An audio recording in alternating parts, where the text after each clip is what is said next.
Assalamualaikum warahmatullahi wabarakatuh. Perkenalkan, nama saya Novia Azhara Ramadanti dengan NIM 211340134. Saya dari kelas 5D, jurusan Bimbingan Konseling Islam dari Universitas Islam Negeri Sultan Maulana Hasanuddin Banten.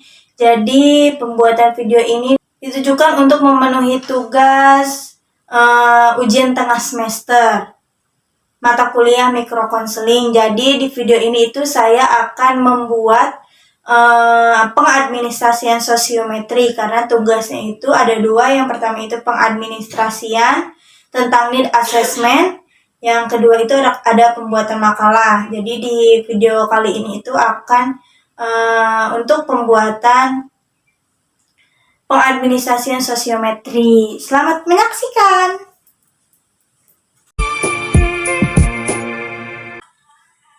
Assalamualaikum warahmatullahi wabarakatuh. Apa kabar adik-adik semuanya? Apakah adik-adik semuanya udah sarapan pada pagi hari ini? Oke, kalau misalnya udah sarapan, alhamdulillah. Jadi teman-teman semuanya udah pada semangat ya pada pagi hari ini. Izin memperkenalkan diri terlebih dahulu. Perkenalkan, nama kakak Novia Azhara dari Universitas Islam Negeri Sultan Maulana Hasanuddin Banten. Adik-adik ada yang tahu kampusnya ada di mana? Iya betul, kampusnya ada di Serang di Palima. Adik-adik nanti kalau misalnya waktunya udah cukup, adik-adik bisa daftar di kampus UIN karena emang itu tuh bagus gitu ya. Nanti adik-adik bisa kayak kakak di sini berdiri di depan adik-adik semua untuk memberikan informasi-informasi kayak gitu.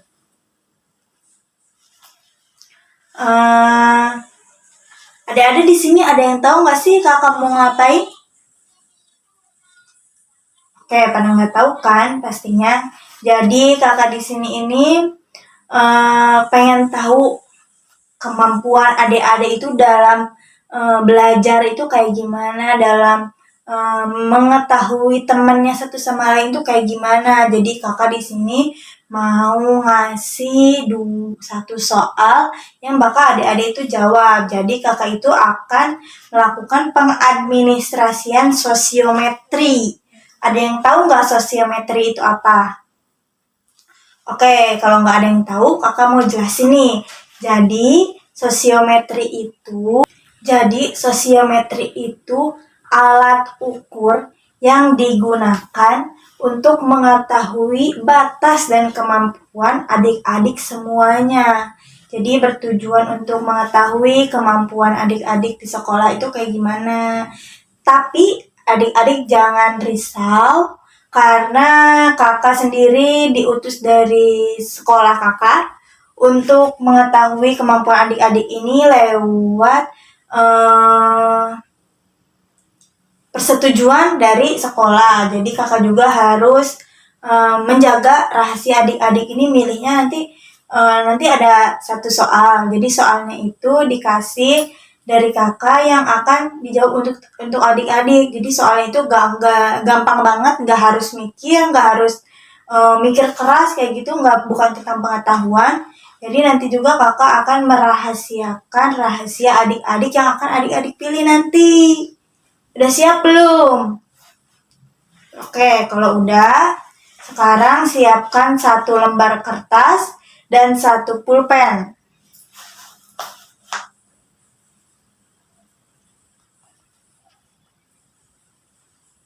Udah semuanya? Oke. Jadi soalnya itu ditulis dulu ya. Jadi soalnya itu hanya satu ya. Ditulis soalnya langsung habis itu ditulis jawabannya. Jadi soalnya itu tuliskan 2 orang teman yang mau diajak belajar. Jadi 2 orang teman yang memang adik-adik suka nih untuk diajak belajar. Tuh, soalnya itu kakak ulangi ya sekali lagi. Jadi soalnya itu tuliskan 2 orang teman yang mau diajak belajar atau yang enak diajak belajar. Oke.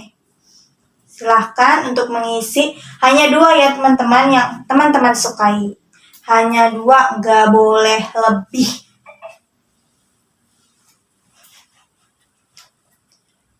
Sudah teman-teman? Oke, kalau sudah dikumpulkan di meja depan nanti biar kakak ambil.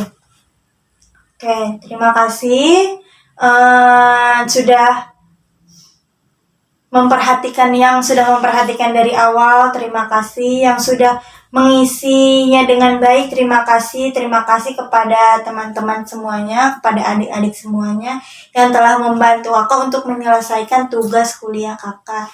Terima kasih sebelumnya. Wassalamualaikum warahmatullahi wabarakatuh.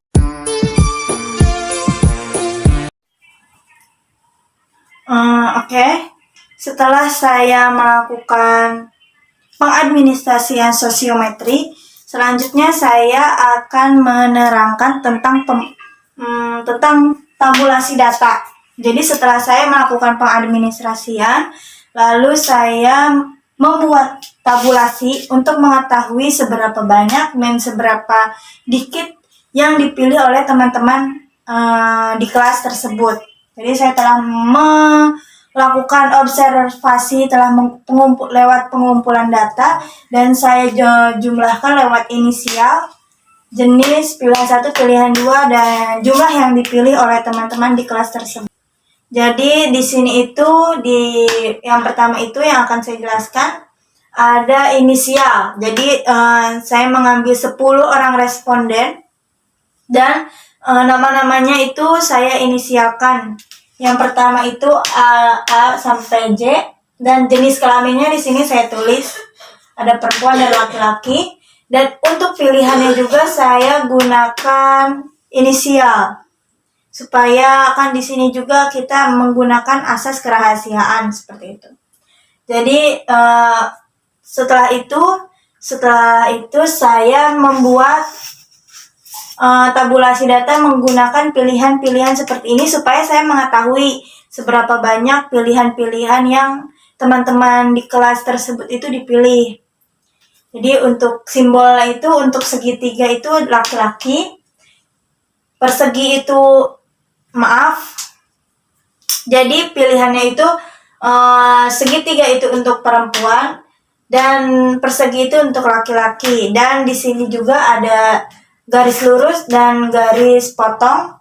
Dan untuk keterangan garis lurus itu untuk pilihan yang pertama, dan garis potong ini untuk pilihan yang kedua. Dan setelah saya membuat ini garis-garis seperti ini, dan setelah itu saya simpulkan bahwa yang paling banyak dipilih itu inisial dengan inisial B. Ada 7 orang yang dipilih.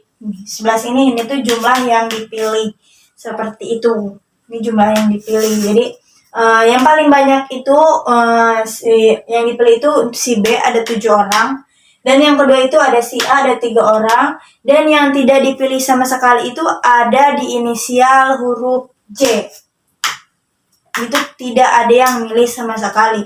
Jadi setelah ditabulasi data, nanti kita akan membuat program BK yang saya akan jelaskan di video selanjutnya. Bye-bye.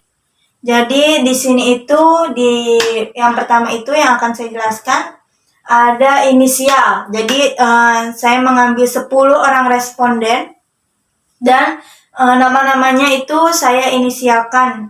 Yang pertama itu A sampai J, dan jenis kelaminnya di sini saya tulis ada perempuan dan laki-laki. Dan untuk pilihannya juga saya gunakan inisial, supaya kan di sini juga kita menggunakan asas kerahasiaan seperti itu. Jadi setelah itu saya membuat tabulasi data menggunakan pilihan-pilihan seperti ini supaya saya mengetahui seberapa banyak pilihan-pilihan yang teman-teman di kelas tersebut itu dipilih. Jadi untuk simbolnya itu untuk segitiga itu laki-laki, persegi itu maaf. Jadi pilihannya itu segitiga itu untuk perempuan dan persegi itu untuk laki-laki. Dan di sini juga ada garis lurus dan garis potong. Dan untuk keterangan garis lurus itu untuk pilihan yang pertama dan garis potong ini untuk pilihan yang kedua. Dan setelah itu, setelah saya membuat ini garis-garis seperti ini, dan setelah itu saya simpulkan bahwa yang paling banyak dipilih itu inisial dengan inisial B. Ada 7 orang yang dipilih. Sebelah sini ini tuh jumlah yang dipilih seperti itu. Ini jumlah yang dipilih. Jadi yang paling banyak itu yang dipilih itu si B ada 7 orang. Dan yang kedua itu ada si A ada 3 orang. Dan yang tidak dipilih sama sekali itu ada di inisial huruf J. Itu tidak ada yang milih sama sekali. Jadi setelah ditabulasi data, nanti kita akan membuat program BK yang saya akan jelaskan di video selanjutnya. Bye-bye. Oke. Bagian terakhir itu saya akan menjelaskan tentang program BK yang telah saya buat dari tabulasi data yang telah saya buat. Jadi setelah dibuatnya tabulasi data, di situ saya langsung membuat program BK yang akan saya tujukan kepada murid-murid yang memang harus diberikan layanan. Yang pertama itu komponen layanannya ada layanan dasar. Kegiatan yang pertama itu ada konseling individual. Jadi untuk konseling individual ini topik yang diberikan itu untuk memelihara responden dengan pilihan terbanyak. Jadi pilihan terbanyak yang dipilih oleh teman-temannya di kelas itu diberikan konseling individual supaya kita tuh sebagai konselor harus mengetahui kenapa sih orang ini tuh disukain sama teman sekelasnya seperti itu. Banyak yang milih kenapa bisa kayak gitu, apakah dia temannya baik atau bisa menjelaskan pelajaran atau bisa menjelaskan yang memang dipahami oleh teman-temannya seperti itu. Jadi untuk topik memelihara responden dengan banyak itu bidangnya ada 2. Sasarannya itu responden yang banyak dipilih, strateginya itu individu, jadi diberikannya itu untuk 1 orang seperti itu, untuk orang yang memang dipilihnya paling banyak.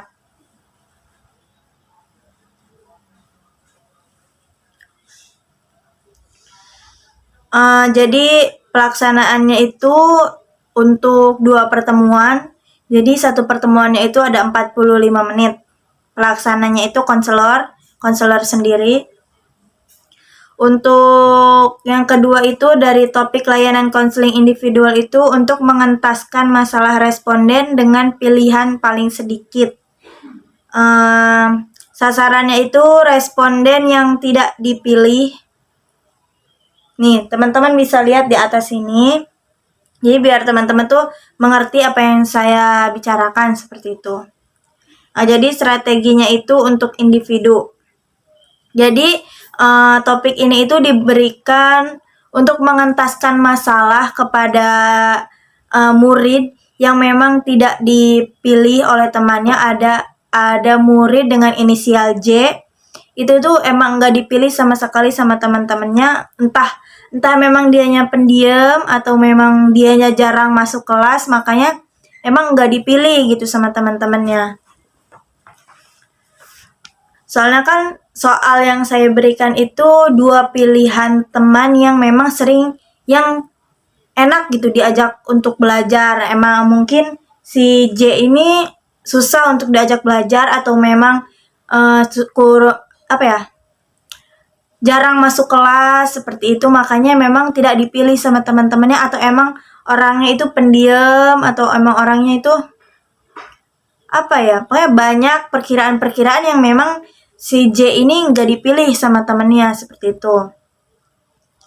Selanjutnya itu ada bimbingan kelompok. Jadi untuk bimbingan kelompok ini topiknya ada untuk pemahaman dan pengembangan interaksi sosial. Jadi sasarannya itu responden yang tidak dipilih. Banyak dari murid kelas ini yang memang dipilihnya itu ada yang satu orang aja yang milih, ada yang memang 2 orang, ada yang memang sama sekali tidak dipilih. Jadi saya membuat program BK ini diperuntukkan untuk teman-teman yang memang dipilihnya sedikit, seperti dipilihnya hanya 1 orang atau 2 orang, atau memang yang tidak dipilih sama sekali. Jadi ini itu bertujuan untuk memang kita itu melakukan bimbingan kelompok. Jadi memberikan informasi-informasi yang memang ditujukan untuk kelompok. Jadi biar mereka itu mengenal satu sama lain, mengenal sifat-sifat teman-temannya ini yang memang tidak dipilih itu kenapa gitu. Seperti apa memang mereka itu harus dipilih, itu harus kayak gimana. Mereka ini biar dipilih ini harus kayak gimana, kayak gitu. Jadi saya itu mengambil waktu itu memang di setiap bulannya supaya memang kelasnya ini cepat selesai kayak gitu tuh, cepat mereka itu lebih mengenal teman-teman di kelasnya, lebih mengenal teman-teman di daerah, di lingkungannya, seperti itu kan. Karena emang belajar itu kan emang poin paling penting dalam sekolah, seperti itu. Selanjutnya adalah bimbingan klasikal. Jadi dari bimbingan klasikal ini kita bisa mengetahui, memahami dan menerima kelebihan dan kekurangan pada diri sendiri. Jadi topik yang saya ambil ini yang pertama ada memahami dan menerima kelebihan dan kekurangan pada diri sendiri. Jadi semua sasaran itu diberikan untuk seluruh responden, seluruh teman-teman di kelasnya itu, dan strateginya itu untuk kelas semua. Jadi saya itu mengambil satu pertemuan untuk diberikan kepada teman-teman kelas tersebut. Jadi mereka itu lebih mengenal kelebihan dan kekurangan pada diri mereka itu masing-masing. Jadi kayak memberikan arahan, memberikan pemahaman, memberikan kesempatan mereka untuk mengenal diri mereka, bahkan untuk mengenal teman-teman mereka. Jadi untuk mengenal kekurangan dan kelebihan diri mereka itu masing-masing. Jadi lebih menyadarkan mereka betapa pentingnya belajar, seperti itu, betapa pentingnya sekolah, betapa pentingnya bergaul dengan pertemanan di sekolah. Bahkan mereka bisa bawa materi yang telah saya berikan itu ke lingkungan masyarakat atau lingkungan di rumahnya, seperti itu. Jadi lebih bisa memahami kekurangan dan kelebihannya teman mereka, seperti itu. Jadi topik yang terakhir dari bimbingan klasikal itu ada peserta didik atau konseli mampu mengetahui cara belajar yang efektif. Jadi karena kemajuan teknologi, jadi kadang setelah saya amati dan setelah saya lihat dari adik-adik sekolah itu, biasanya mereka belajar itu hanya menggunakan Google. Jadi tinggal tulis soal ini, kelas ini, nanti langsung keluar soalnya, terus jawabannya. Jadi setelah saya lihat mereka tuh, jadi setelah saya berikan topik yang ini, jadi peserta didik itu mampu mengetahui cara belajar yang efektif. Jadi mereka itu kayak lebih menyukai, cara belajar kayak gini tuh lebih menyenangkan daripada harus kita searching di Google, harus searching di internet kayak gitu. Jadi biar mereka itu lebih mengenal wawasan luas lewat belajar yang mereka sukai, seperti itu. Jadi ini tuh ditujukan untuk semua responden, untuk semua adik-adik yang ada di kelas, seperti itu. Itu aja sih. Jadi saya juga untuk peserta dan konseli mampu mengetahui cara belajar yang efektif ini memberikan untuk semua kelas, kayak pembicaraan aja kayak gitu. Pembicaraan bisa saya lewat seminar kayak itu, seminar untuk di kelas aja sih, nggak untuk seluruh sekolah gitu. Jadi biar di kelas ini tuh biar mengetahui cara belajar yang efektif itu kayak gimana. Jadi saya mengambil waktu satu pertemuan aja, nggak usah banyak-banyak. Jadi biar mereka itu paham gimana sih cara biar saya tuh punya kemampuan untuk belajar yang efektif itu seperti apa. Kayak gitu. Jadi dari program bimbingan dan konseling ini, insya Allah akan saya laksanakan di bulan Juni, Juli, Agustus, September, Oktober, dan November yang akan datang. Jadi untuk konseling individualnya itu kan ada 2 topik. Yang topik yang pertama itu kan untuk memelihara responden yang pilihannya banyak gitu kan. Pilihannya banyak. Jadi itu tuh untuk 2 kali pertemuan aja, di 1 bulannya itu 1 kali pertemuan. Dan di bulan berikutnya itu ada 1 kali pertemuan. Jadi saya bikin 2 pertemuan di bulan Oktober dan November yang akan datang. Dan untuk mengentaskan masalah responden dengan pilihan sedikit itu karena takutnya dia punya masalah individu di belakang sekolah, kayak di masalah dengan keluarganya atau teman-teman di rumahnya. Jadi saya mengambil waktu itu lebih banyak. Jadi saya menggunakan 3 pertemuan. 3 pertemuan di bulan Oktober awal, di minggu kedua, dan di November minggu pertama dan minggu keempat. Seperti itu. Dan untuk bimbingan kelompok yang telah saya cantumkan di sini, itu saya mengambil 14 kali pertemuan, tapi itu ini baru program saya yang saya buat karena emang kayaknya cukup penting dan sangat penting gitu tuh untuk memberikan bimbingan-bimbingan pada adik-adik ini supaya mereka lebih menghargai dan lebih mencintai belajar di sekolah gitu, dan untuk lebih memilih teman-temannya itu kayak susah gitu. Oh Bu, saya nggak bisa milih teman yang ini karena saya suka sama semuanya gitu, biar kayak gitu tuh. Ya jadi mereka itu biar lebih paham. Jadi di setiap bulannya itu saya mengadakan 2 kali pertemuan bimbingan kelompok bersama teman-teman yang memang kurang dipilih sama teman-teman yang lain kayak gitu. Dan untuk bimbingan klasikalnya ini saya ngambil di minggu ketiga di bulan Oktober dan minggu keempat di bulan September. Jadi saya ngambil 2 pertemuan. Jadi 1 pertemuan untuk memberikan pemahaman tentang kelebihan dan kekurangan peserta didik seperti itu, murid-murid yang ada di kelas. Dan yang kedua itu untuk memberikan informasi biar mereka itu mengetahui cara belajar yang efektif itu seperti apa kayak gitu. Jadi ini tuh pelaksananya semuanya konselor, akan diberikan oleh konselor, bukan oleh guru sekolah, karena memang ini tuh ditujukan untuk murid-murid yang memang bermasalah seperti itu. Ada yang bermasalah, ada yang memang kelebihan batas karena dia tuh lebih disukai dan dicintai sama teman-temannya karena dia tuh lebih banyak dipilih oleh teman-temannya. Seperti itu. Terima kasih. Cukup sekian video dari saya, kurang lebihnya mohon maaf. Apabila ada kata-kata yang kurang enak dan kurang bisa diterima di hati, mohon maaf sebelumnya karena saya hanya manusia biasa yang tidak luput dari kesalahan. Terima kasih sudah menonton video ini. Sampai jumpa di video-video selanjutnya. Bye-bye.